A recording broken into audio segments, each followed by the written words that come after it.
process of life. I am safe.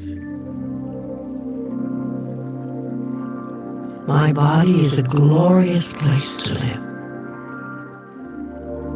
I rejoice that I have chosen this particular body because it is perfect for me in this lifetime. It is the perfect size, shape, and color. It serves me so well. I marvel at the miracle that is my body. I choose the healing thoughts that create and maintain my healthy body and make me feel even better. I cooperate with my body's nutritional needs and feed my body delicious healing foods. I drink clean, clear water and allow it to flow through my body, washing away all impurities. I deserve to be healed, and my healthy cells grow stronger every day. I am safe. My body knows how to heal itself, and I trust life to support my healing in every way. When I need support, I attract the right people to help me heal. Every hand that touches my body is a healing hand, including mine. Every day and in every way, I am growing healthier and healthier. I love and appreciate my beautiful body.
My digestion starts with my mouth. I love my mouth. I nourish myself by taking in new ideas. I prepare new concepts and healthy foods for digestion and assimilation.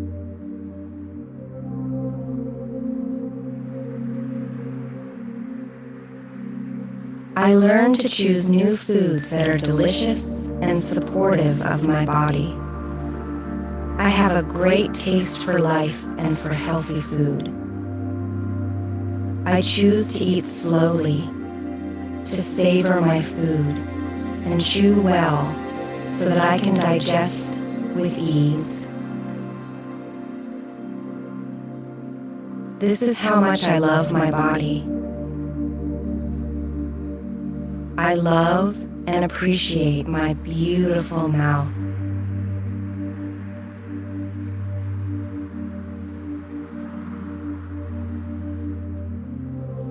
I love my stomach. It is with joy that I digest the experiences of life and the healthy, delicious food I eat. Life agrees with me, and I choose nourishing foods that agree with my body. I easily assimilate the food I eat at every meal. I choose the thoughts and the food that glorify my being. I trust life to feed me that which I need. I am good enough as I am, and I am worth taking the time to digest my food. I assimilate this thought, and I make it true for me. I love and appreciate my beautiful stomach.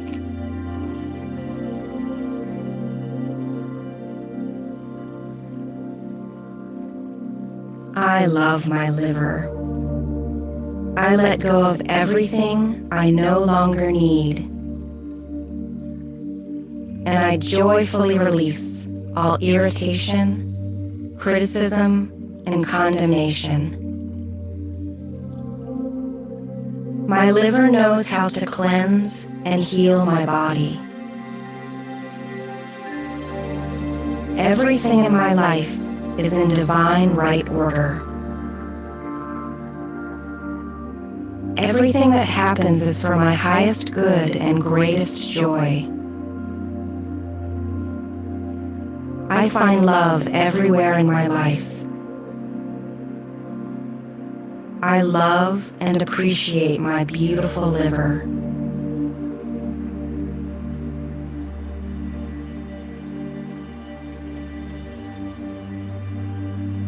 I love my intestines. I am an open channel for good to flow in and through me. Freely, generously, and joyfully. I create new habits of choosing foods that assimilate well in my body, keeping me energized, healthy, nourished, and strong. I willfully release all thoughts and things that clutter and clog. All is normal, harmonious, and perfect in my life. I live only in the ever-present now. I choose the thoughts that keep me open and receptive to the flow of life. I have perfect intake, assimilation, and elimination. I love and appreciate my beautiful intestines.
I choose the best food for my body, and I bless this food with love. I love selecting foods that are nutritious and delicious. Planning healthy meals is a joy, and I can easily make anything taste good. My body loves the way I choose the perfect foods for myself. Mealtimes are happy times, and my body heals and strengthens with every bite I take.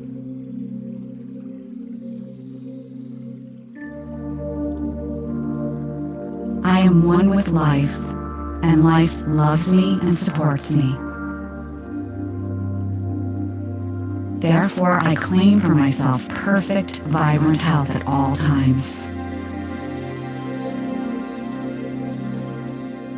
My body knows how to be healthy, and I cooperate by feeding it healthy foods and beverages, and exercising in ways that are enjoyable to me.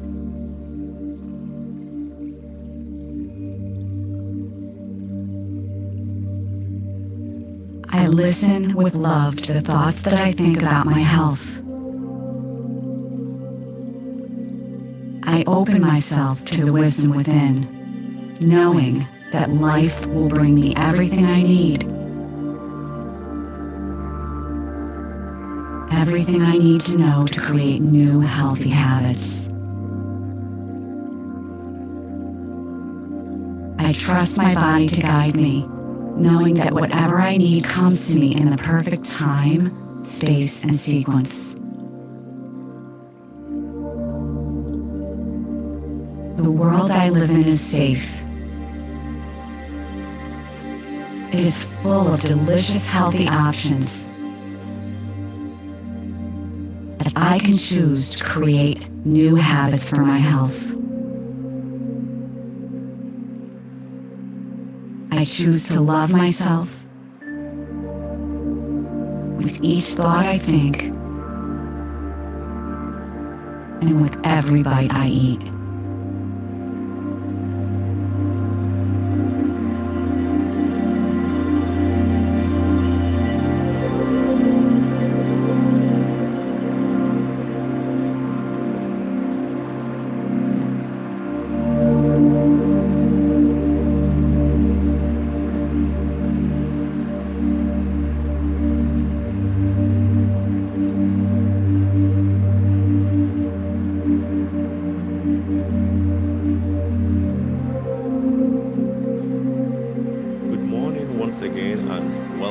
Sunday gathering at First Center for Spiritual Living. It's a very beautiful day today, and we are always very happy to have all of you on the call with us. Like it's our norm, we would like to start with an opening affirmative prayer. And it's always a pleasure to see Reverend Robert, and I can see him clearly. I'd like to invite Reverend Robert Villanova for the opening affirmative prayer. Hello, Reverend Robert. Good morning.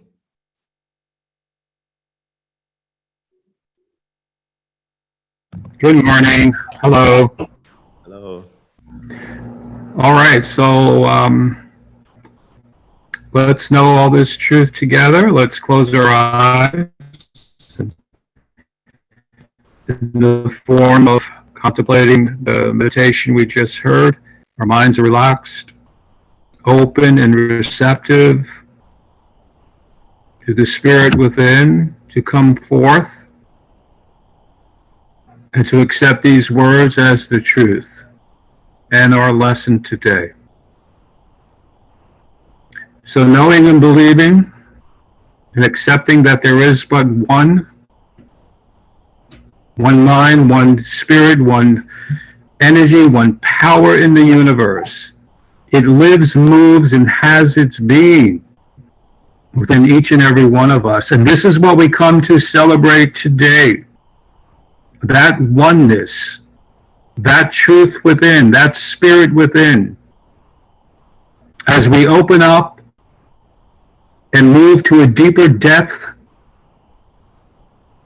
of the center of our being, where we find everything needed and necessary for this truth, for this oneness, for this power, for this light to come forth and shine in our lives with great strength, great confidence, great forward movement as we rise and level up in our consciousness to know this to be the not only the truth, but the absolute truth.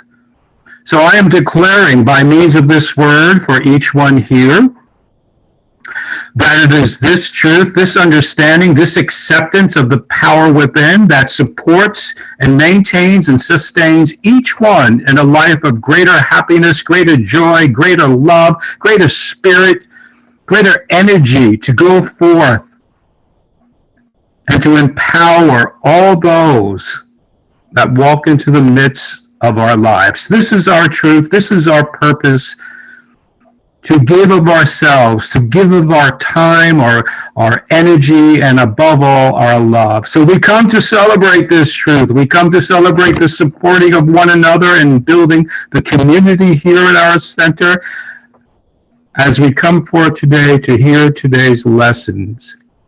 And this spirit of love cannot be blocked by any doubts of fear or lack or limitation, simply because it is not the truth of anyone's being on this call, in this meeting, right here and right now. Any thoughts that may be of lack and limitation are right here, right now, uprooted and lifted out of consciousness as we go forth to affirm and reaffirm our good taking place right here and right now. This word moves into the creative law of mind and action, as it is already accepted, as it is already demonstrating that greater love, that greater joy of giving, of self-empowerment by means of each one here. And for this, I give thanks. And so it is. So it is. Thank you so much, Reverend Robert. Thank you. It's a beautiful day today, and I'd just like to remind us of a few of the things that are happening. We started our Science of Mind class, The Power of Decision, last week, and it's going to be for 8 weeks. And we just had the first class last week, and we have the second one this week, Tuesday, 3 p.m. to 5 p.m. Last week was very wonderful, and all the people who were on the call were excited, and they learned a lot, and it promises to be more interesting. You can still register. You can send call the center or send me an email. You can still register. Registration is still ongoing. And like we all know, if you like to use that for credit, you have to attend minimum of 80% of the class. So we look forward to having new people register for the class. And on Thursday is a usual Louise healing class at 7 p.m. You are all invited. It's the same Zoom details as the one we are using today. And that's it. And we have an interesting talk title by Dr. Greg, Our Shared Future. Before I invite Dr. Greg for the lesson, I'd like us to just watch one video clip. It's for 2 minutes. When you really, really love yourself, everything in your life works. Not to say it isn't working now, because it is working. It's working perfectly. Life is outpicturing our understanding all the time. 24 hours a day, 7 days a week. You see skin color and tone being an issue. Some are wishing they're darker. Some are wishing they're lighter. People are wishing they're something other than they are in most cases. Different features, different ideas of what is successful and attractive.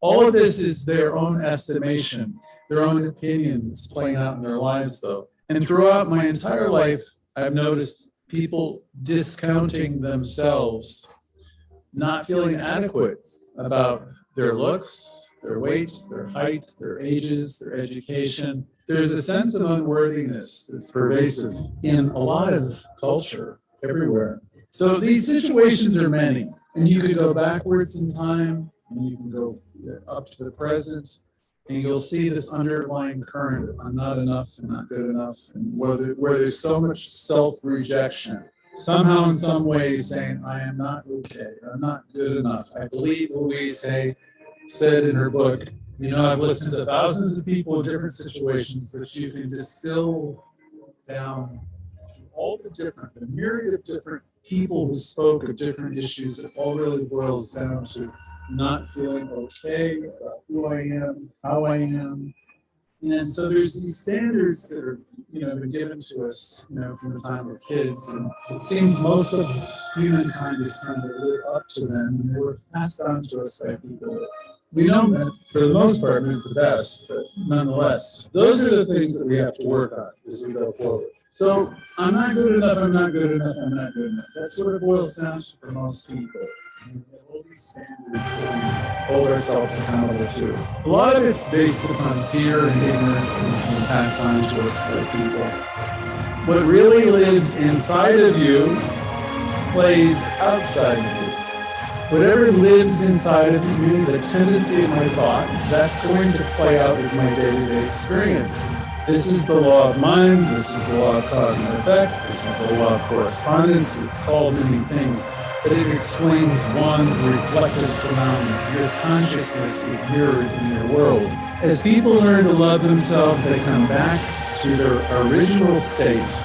They come back to this fearless, beautiful, courageous state that they were as little children, babies. When you don't have self-love, you're afraid of making mistakes. You don't know really that life is giving you everything. It's giving you all green lights all the time.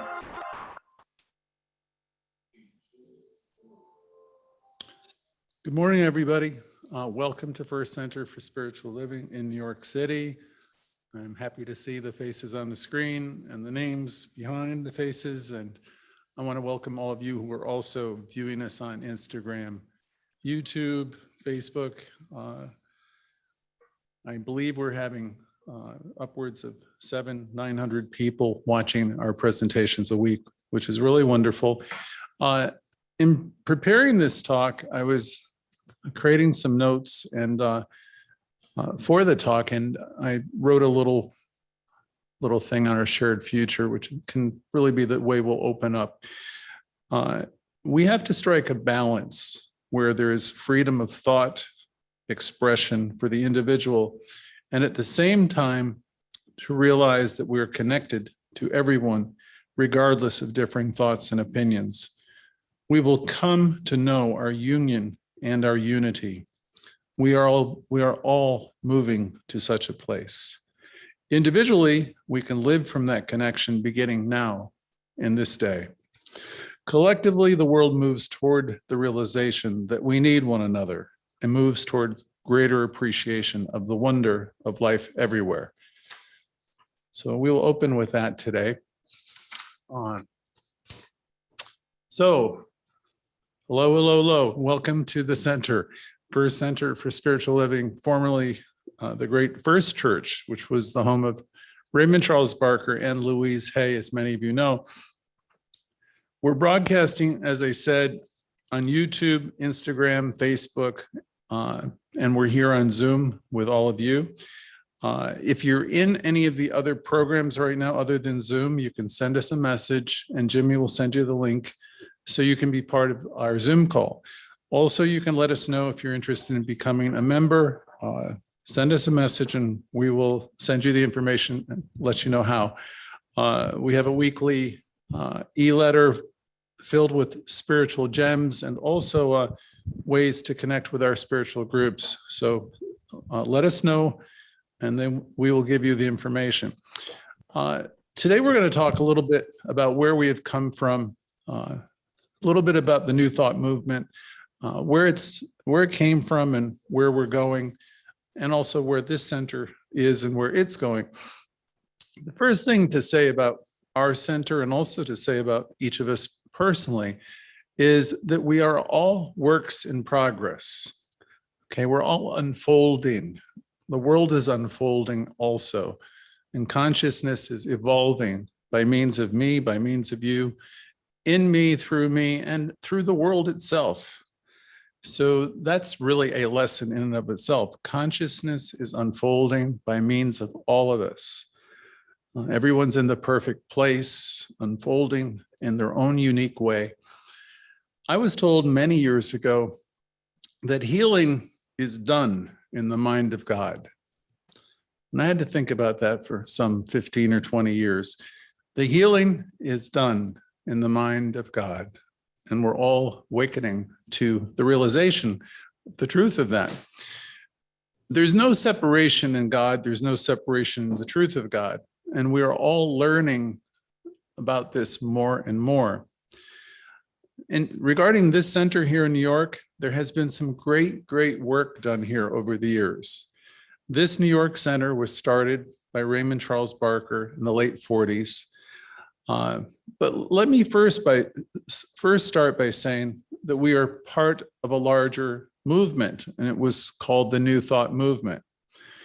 And I've got some of the history. I don't have it all. I spent a little bit of time putting it together for you. Some of you won't even know what the New Thought Movement is, but there's an old adage that there's nothing new about New Thought. And that is true because some of what we present each week is the wisdom of the ages. It comes back through history. It goes back to the pre-Socratics. But even if you go to Socrates, who lived approximately 400 years before Christ, Socrates suggested and wrote, I think it was on the temple wall, know thyself. And Plato, who introduced the philosophical concept of transcendence. Transcendence is really, what we are about. It's looking past the apparent circumstances in your life or in life to a greater reality. You can focus on the problems, as many people do, or you can look past the problems and realize that there's something more going on here than the problem. Usually, the challenge that's in your life is there to bring you to a higher place of realization. So the transcendental movement, that type of thinking would encourage us to look past the conditions and across to something greater. Past our day-to-day living where we're filled with fear or upset, and look to something greater. A lot of people live in a world of great confusion. So we want to look past that to an underlying truth, a unity, a spirituality that's always been here, a greater reality. So that was initially going back to the time of Plato and Socrates, know thyself. And we can go back to earlier times than those guys too in human history. The movement that is actually called New Thought, the New Thought movement, has been around, as I said, through the ages. Just a few more people. Immanuel Kant, who many of you might remember from your high school or college days, gave transcendentalism its name. He and others were great influence, and they were important. And there were a few writers from England, Samuel Taylor, Coleridge, and then I believe from America, Williams Wordsworth, and Carlyle, a Scottish philosopher. These three, especially Carlyle, exchanged ideas and inspired Ralph Waldo Emerson in the United States. More than anyone else, it seems to be Emerson who established the movement, the New Thought movement in the United States, and nurtured its growth. American transcendentalism began probably somewhere in the 1840s as Emerson interacted with Longfellow, Whittier, Wendell Holmes, Thoreau, and Lowell. Emerson was a speaker, and he wrote these wonderful essays that we're all familiar with who take classes here. This influential group of people were all born, at least on the American side, in New England, coincidentally, and lived fairly close to one another. Our movement was a spiritual movement with roots in metaphysical thought. New Thought, as we call it, has helped society move through the changes going back through the 1800s until now. And we are sure that it will continue to inform and help the future because we're free of dogma and we're not bound by religiosity. So I hope this gives you a little bit of a snapshot, some light on where we have been, in case you don't know. I know some of you on the line know this very well. And we'll talk a little bit more about this and where we're going as an organization here in New York and in the world. The movement has helped people achieve a better understanding of divine mysteries, of spiritual and natural laws. And most of all, this movement will let you know and understand and begin to know that there's a power within you that's awesome, and it's probably untapped. Ernest Holmes, you might recall, said there's power for good in the universe, right? Greater than you, of which you're a part, and you can use that power. So here's the thing. I mean, I don't know who's hearing the call and where this lesson will land, because sometimes people listen to it a month later, but you have power at your disposal, tremendous power. So people learn how to practice in new thought. As you come to the teaching, you learn that you can lift your consciousness and you can change your circumstances. As people were doing this in, say 100 years ago, they didn't think of it in the way we think of it now, but they were learning that they could heal their life, as Louise Haywood so well stated years later. Early on, people who practiced what we teach, they practiced to learn that their thoughts could unlock secrets that would allow them to live a better life, free of pain and suffering, as they learned to look inward for the first time. Traditionally in religion, people have looked outward, and they've looked for people to gurus and saviors and all the like. New thought, as I said before, is free of doctrines that hold people in bondage. In new thought, it's all about you. And it's entirely up to you to, move your circumstances around. You're not in bondage, you're created in freedom.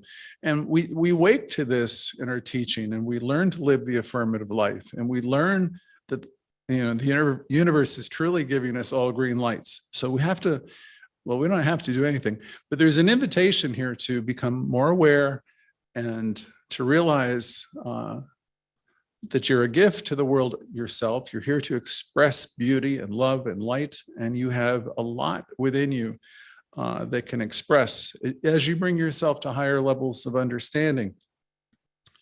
With New Thought, there was something very special coming into being as it was emerging on the scene, especially during the time of these American people that I started to talk about. Brilliant minds came together during that time. Books have been written about this very special time.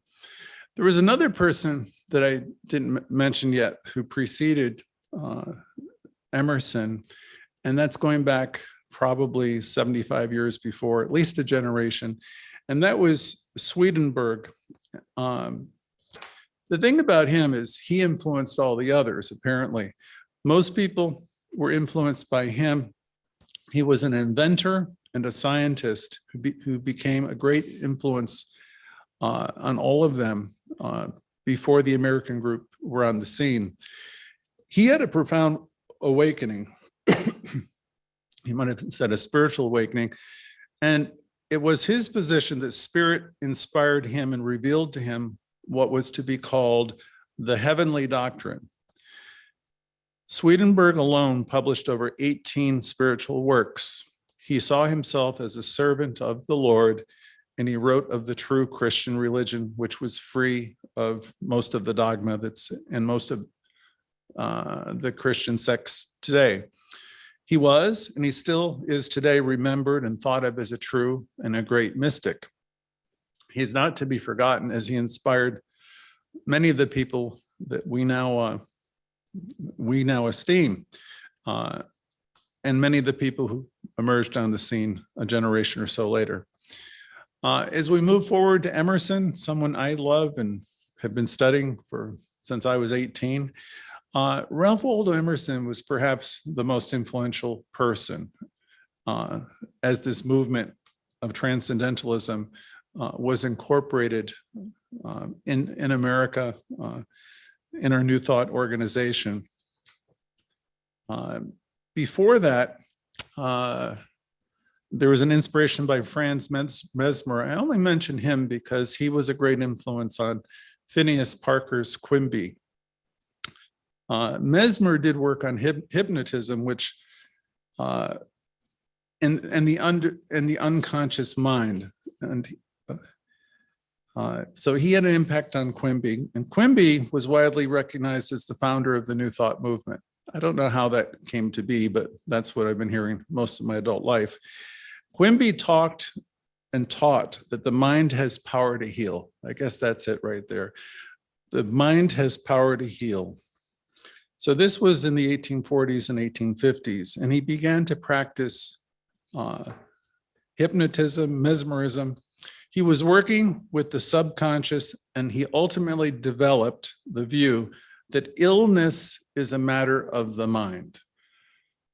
So you can bring that right into the past 10, 20 years, where we've really come to become more clear through science and medicine that there is a body and mind connection, that your mind definitely can impact your health, in the healing. You can impact healing. You have power to heal. Way back in 1859, Quimby had an office for mental healing. So Emerson was on the scene at that time. Shortly thereafter, he was a prolific writer. Well, he was actually during the same time. I want to mention one more person here, at least. Emma Curtis Hopkins, who lived from 1849 through 1925. She taught just about everybody that was in our movement from that point forward. She taught women, which was, for the first time, there's women ministers, women in New Thought. She was prolific as a writer, as a teacher, feminist, and a mystic. People study her to this day. And she ordained hundreds of people in Chicago. She was called the teacher's teacher. Ernest Holmes and the Fillmores of the Unity group were soon to follow, as I recall. And I haven't gone back to look at all the dates for this talk, but that's just to give you a general idea of where we all came from. So with all these people and where we are today, we approach the mystery of life, and we know that it is good. We know that everything is source, and all is good and all is God. I remember the word mystery in so many of my studies. I thought I'd look it up. A dictionary says that mystery is something that's completely difficult or impossible to understand or explain. You can't really explain source. You can't really explain God. You can observe how it works. And we go to our chapters of our textbook, how it works and what it does. And the first 4 chapters, usually, we talk about the beginning of every year. Joseph Campbell, a famed writer and Power of the Myth and other books, advised a generation ago that the churches of our time need to start pointing people towards authentic experiences, or you would lose them all. And he was pointing to the fact that in Europe, most of the churches have now closed. And in the 2020s, as we are now, that's largely the case. Most houses of worship have disappeared, at least something upwards of 70, 80% of them. And US church house of worship of all kinds have declined sharply during the past 2 decades. We note, as we study every week in our growth group, that there's a huge group of people who have no religious affiliation anymore at all. Millennials in particular seem to have little or no interest in any traditional practice. So the challenge for all of us, at least if you're working on growing our center and growing ourselves, is to realize what's going on. Spiritual centers nationwide, which depend upon active members, and for their doors to be open and thrive, that we have to find ways to engage and talk to young adults and to bring them into our community. It's a challenge we have here in New York City that we share with every other spiritual center in the country. New York may have a leg up because there's a dedicated group of you that come here every Tuesday night, and you're very committed to figuring this out. And we've evolved and we've changed, and we're not filming, we're shooting our services, and we're providing services to people all over the place. So this growth group that we do, where we have a mission to teach our teaching and help people all over the world, and provide a local place for people to come and have community, and also a virtual community. But centers all over the world are dealing with this, and millennials are much less likely than their elders to have any religious preference. In a post-COVID world, Americans who are spiritual are changing their relationship with their centers. Many don't see a need to belong to a center or participate in a community of people with similar beliefs. So these trends are playing out all over the place. As many of the centers close, we're here attempting to figure it out. Americans in the future will likely be faced with fewer options for places of worship, and it'll be less and less convenient for people to find them. So the handwriting's somewhat on the wall.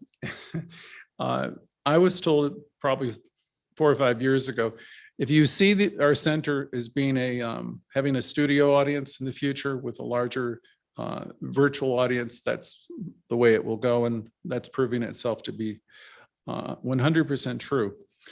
What we're doing with the knowledge in our hands and the willingness is to actively step up, and we're out of denial. So we're looking at the facts. 1 in 5 thrive. So there's some of the New Thought centers that are figuring it out, and we are involved in a 3-year visioning plan to figure it out. And what we're doing is a bold and ambitious plan. We intend to stay relevant here in New York, and we intend to thrive and find a way. So I appreciate everyone who participates and visions this together and works out all the details. But on a personal note, we do that ourselves. I would suggest that you make the adjustments in your own life that are needed so you can thrive. At the center, we're doing the same thing. We're making the adjustments so we can thrive and we can provide our life-giving message to people. But personally, always in this teaching, we do the work. Personally and always, we look at what's going on and we realize we need to make changes so we can thrive today, to keep ourselves healthy and whole. So that's personally, and that's also for our organization. It was told to me long ago that life gives you clues. How many times I've heard of that? And you can say that to yourself, and you can think about it. Life has always been giving you clues. Oftentimes, we don't pay attention. Oftentimes, change is needed, and we resist it. And we go through heartache and pain, but there's always something. Your spirit is speaking to you to suggest how you can step up and how you can improve, and like how this center can evolve and do things differently. There's always clues in our life. We want to be up to date. We want to be in the here and now, and I'm sure you do too. If it's a mistake for any of us to keep living in yesterday and keep talking about what used to be, it's far more exciting to talk about what's possible. So we want to be up to date. We want to be with it. We want to be in communion with all of life and see life as good and see it for what it is. It's unfolding spirit in action. So our center wants to evolve and grow so it can speak to the present and to the future. We now again speak to you through Instagram, Facebook, Zoom, YouTube, and we understand that our greater community is becoming a virtual community. Each and every Sunday, I'm reminded of several people. 2 come to mind today. Not Holmes, not Emerson, David Walker, Dr. Bill, who I talk about often, even my dad. Some of you are probably thinking he's going to talk about Louise Hay again, but not even Louise. It's a simple formula Alan Cohen brilliantly suggested, and I learned a long time ago. We always want to aim for the heart in our messaging, reminding people of the truth and the beauty that they possess within themselves. We are here to remind you of how great you are, so you can begin to remind yourself of how great you are, that you were established, you're unique in the world, and you're here to express life and to thrive. So we're also here to suggest to stop the racket, stop the negative chatter that goes on within. And just as soon as you notice it, you cancel it, you stop it, you neutralize it, you replace it with a positive thought. You keep doing it, and you keep practicing seeing the good wherever it is. Every encounter that you are having is, in fact, a holy encounter. You're interacting with another human being whose spirit also. So we want to lift our sights. This is the transcendental part of it, and see the good or the God in every circumstance. And our job here every week at the center is keep pointing people to that mystery. It was called years ago to me, it was said, it's the best kept secret through the ages. This spirit in you, God in you, the realization of which will change everything. Once you realize that you have this spirit in you, living in you, animating you, the realization of this changes everything. Every week in every class, there's a reminder. So our job here is to point people toward the awareness of presence, point people to the awareness, as Theodora will always say, of love. Love is operating through you. It's always wooing you, guiding you. If you will listen, it's there attempting to get your attention. And as it gets your attention, you will make adjustments. This spirit in you, some of you in this call, I know well, are actually real true truth students who are actually understanding metaphysics and practicing it. And you're living the affirmative life deeply, and you understand you're not taking anything personally. You're understanding that you live and move in goodness and God. And you realize that everybody around you is a spiritual being, and nothing can touch you because you operate from this deep understanding and you approach life in this way. So it's not a mystery for some of you anymore. It's a practice. You who understand this teaching have been given such a tremendous gift. We simply need to remember and keep remembering who you are and what you are, and keep expressing and keep being a lifter. I've said before, a month or so ago, the vast majority of the 8 billion people living on the planet right now don't know what you know. I don't know. Why are we the ones? We've been given a gift. Most people don't know the truth of who they are. They have no idea what we teach. And what some of us understand, is the best kept secret of the ages. We know that we're supplied and supported. We know that our thoughts and our consciousness create our lives. You might recall, I tell this story occasionally, the story of King Arthur in the Middle Ages on the search for the Holy Grail. And if you can't remember what that is, it was thought that the cup used by Jesus has come over time to represent something with hidden powers that can provide happiness, infinite abundance, and long sought after for its great significance. Here you and I, we have the Holy Grail, right? It's in our possession, this awareness. This thing we possess is so precious, kingdom's treasuries have been emptied to locate it. Ships were built, armies were employed to find it. Huge expeditions are all seeking this great thing, or were, this precious thing, the thing that we already have. As every journey to and fro and every bell has rung, and every battle was fought, mountain climbed in search of it, and every fortune spent in pursuit of it, here you are, here I am with this thing the world has long sought. After all the searching is over, it's found, buried within you. It's found in you, the awareness of God in you. the beginning and the end, the Alpha and the Omega, all here in you. This presence and this power has been sung about and looked for in all the corners of the earth and beyond. Spirit in you, the presence in you, the realization of that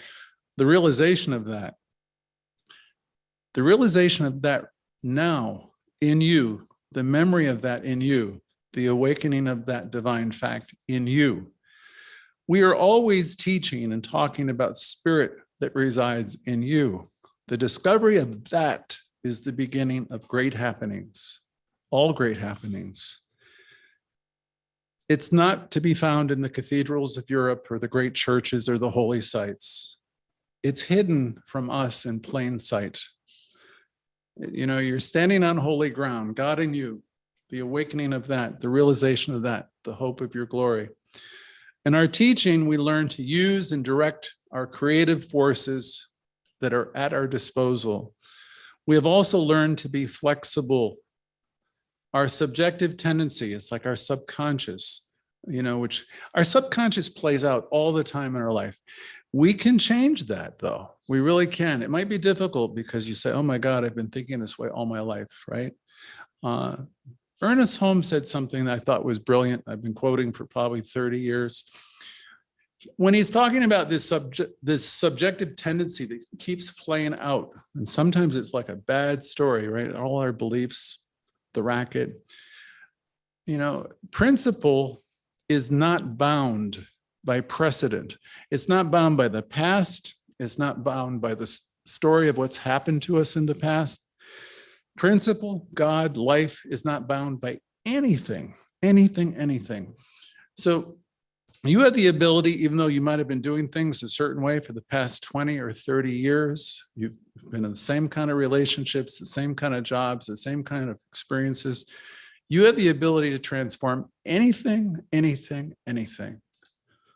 It's just a matter of belief and a matter of telling yourself the right things. This divine principle cannot be bound. So you have the power to change everything, is what I'm saying. Dr. Holmes thought that this was the greatest discovery of all time. You can create right now a new life. You can begin this today. It doesn't matter what's happened before. This is the point most people fail to see. The past has no power over you. Principle, again, is not bound by precedent. The road to freedom lies not in any strange occult practices or rituals or prayers. Freedom is found always through awakening to the power that you already possess, and then learning how to use that power and discover its use and its laws. The law that we speak of is a natural law in the spiritual world. Once we have discovered this pearl of great price, this thing of great value that has long been hidden from us, we begin to learn how to use it. You might think of a sorcerer, Harry Potter, I spoke of last year, or someone with great innate power that needs to learn how to master the use of the power. We learn how to use power, our power, and to draw out our good. That's what we do. We practice. Practitioners practice. We practice seeing the good. We practice to learn to trust the power and experiment with it. We practice as Pascal practiced years ago. You've heard me speak of him before. Seeing the God, seeing the good. That's our practice. We look past the conditions and we look to an underlying unity and truth. We center ourselves and summon from within a certainty and a knowing and a faith that what we are saying has power, and power to neutralize, erase, and obliterate any and all false ideas.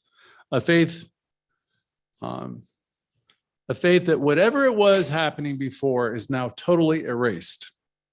You have the ability to neutralize any of the old stories. You have the ability to heal. You have the ability to be whole and happy and to live a brilliant life, a life you have come here to live.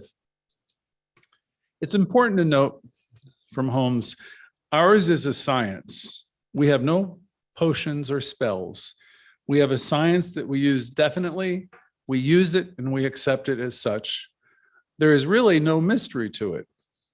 When our thoughts, our affirmative statements are in alignment, we will expect to have a demonstration and a manifestation. When our thoughts are united and they're definite, specific, clear, then they must accomplish their aim. Sometimes we wonder how spirit creates. Ernest Holmes commented that no one has ever entirely explained the depths of either the conscious or the subconscious mind. In either direction, the subconscious or the conscious mind goes towards infinity. You're reaching out to infinity, and there is not a there. You can't get there. In the 2020s, which we're now living, we double all human knowledge every other day, I think. And these questions can't be answered. So we shall always be expanding, and we'll always be enlarging our capacity to know and to experience more of life.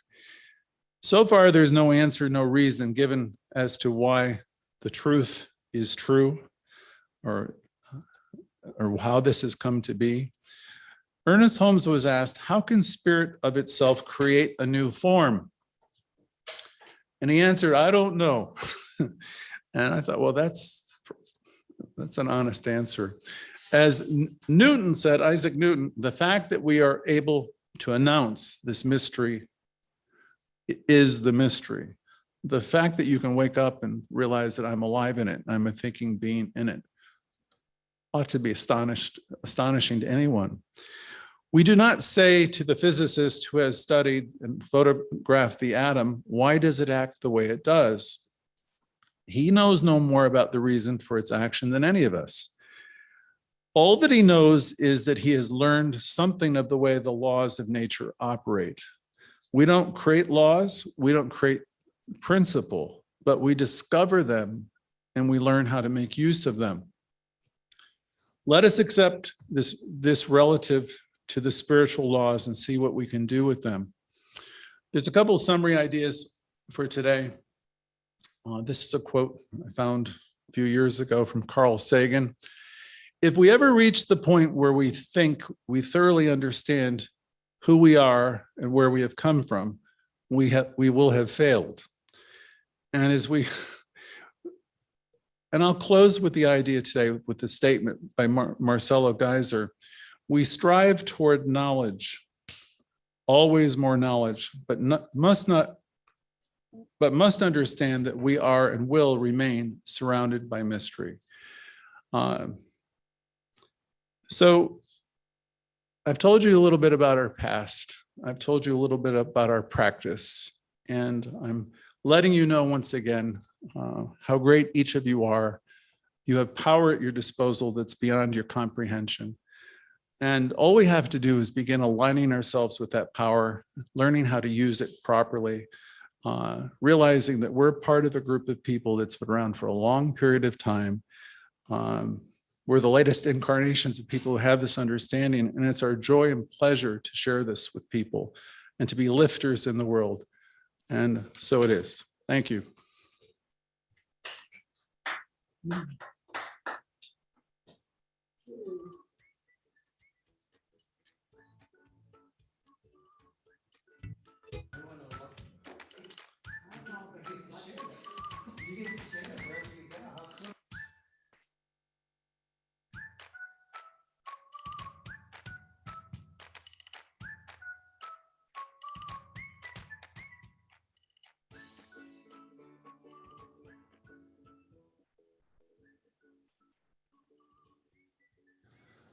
Welcome back, everybody.